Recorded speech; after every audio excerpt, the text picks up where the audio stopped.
when the lost coin was found. But there is a difference between those first two stories and the third story, which is about the lost sons. In the first and the second, it could be that the sheep just wandered away. Accidentally. Because sheep are, dumb. They just follow what's in front of them. The second story could be that the coin just slipped from the woman's purse. But the third story is different because it was an intentional thing that this young son did. Let me read to you verses from verse 12 to verse 24. It says here,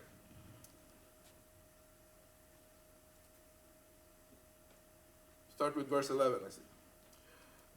Then he said, there was once a man who had 2 sons.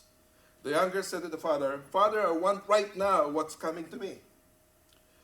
So the father divided the property between them. It wasn't long before the younger son packed his bags and left for a distant country. There, undisciplined and dissipated, he wasted everything he had. After he had gone through all his money, there was a bad famine all through that country, and he began to hurt. He signed on with a citizen there who assigned him to his fields to slope the pigs. He was so hungry he would have eaten the corn cobs in the pig slope. But no one would give him any. That brought him to his senses, and he said, all those farm hands working for my father sit down to 3 meals a day. And here I am, starving to death. I'm going back to my father. I'll say to him, Father, I have sinned against God. I have sinned before you. I don't deserve to be called your son. Take me as a hired hand. So he got right up and went home to his father. Let's stop there for a while.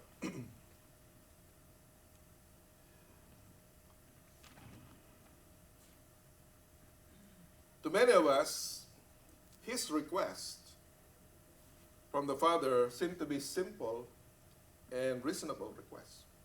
Perhaps the father is already old, and he is already a grown-up man.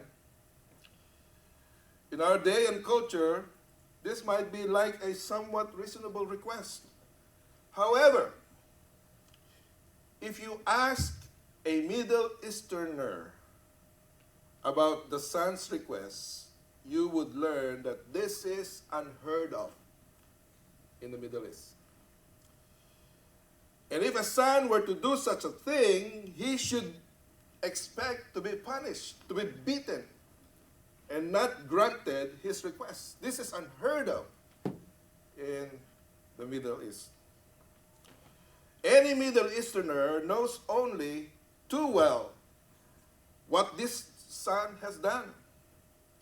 He has openly and publicly, before the entire community, cursed his father, humiliated him, insulted him, embarrassed him. And yes, in his murderous heart, he murdered his father in his heart. And that's why Jesus told this story.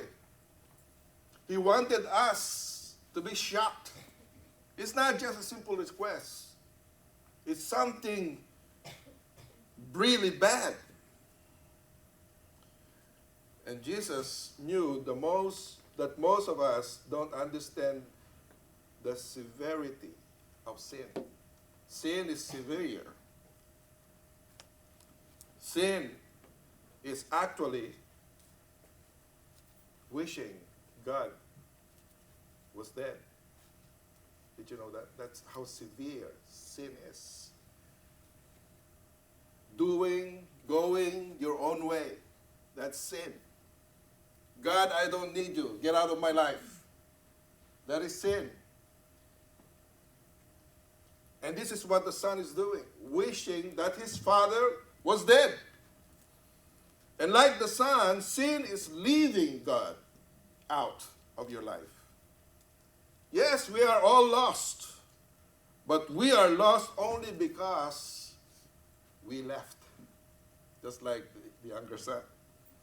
We made a choice that we made for ourselves.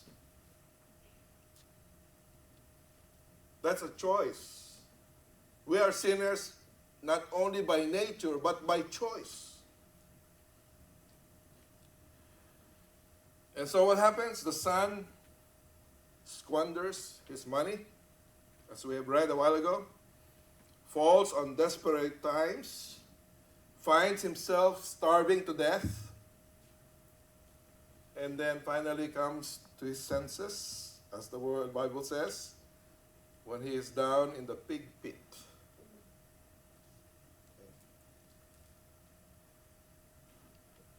That's a difficult situation. Coming from a rich family, everything is provided, being inside a nice home, now you're living in a pig pit. And so he thought to himself, and decides to return. But you will realize as you read closely that he was not planning to return as a son. According to what he said, he is planning to return as a hired servant. Did you notice that? I'm coming back as one of your employees. So in other words, this young man is still thinking that his father was an employer and he himself could be an employee. If you read verses 18 and 19, it will sound like that he has changed. It will sound like that he actually came to his senses. But no. No. Let's see.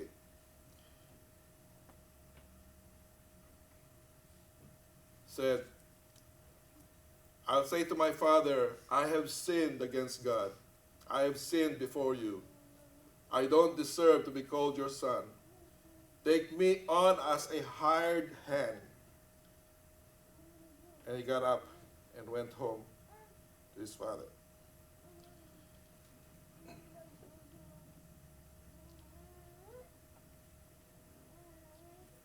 There's a place in the Old Testament when, during the time of Moses, he's trying to let the Israelites leave Egypt. But he was prevented by the decisions of Pharaoh. And after the plague, one of the plagues, the locust plague, that Egyptian Pharaoh or emperor said in Exodus chapter 10 verse 16, it says, I have sinned against the Lord. It seems like he became repentant. But then he was not really repentant. He just said it. Anybody can say it. I have sinned against the Lord. But he was just playing for time. He was delaying it so that he can deal with Moses and not allow the Israelites to go home.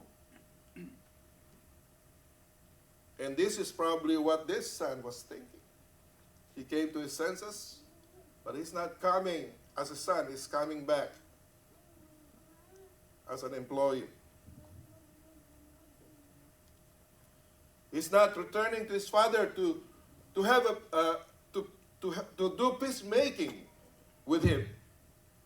not really to be reconciled with him, but he returns not as a son, but as an employee. Why? Because he thinks that he can pay it back. Okay? I can earn the things that was lost and pay you back to what you have given me. So that's the problem. But look closely at the response of the father in verses 20 to 24.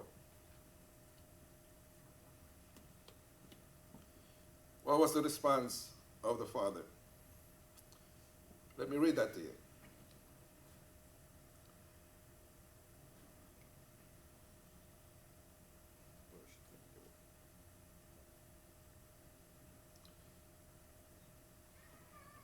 You all have digital Bibles? I don't hear the flipping of pages anymore. The Bible says quick, bring the rest slow. The problem with the digital Bibles, it's too silent. You're not flipping the pages anymore. Or there must, or do you have a Bible in your hand?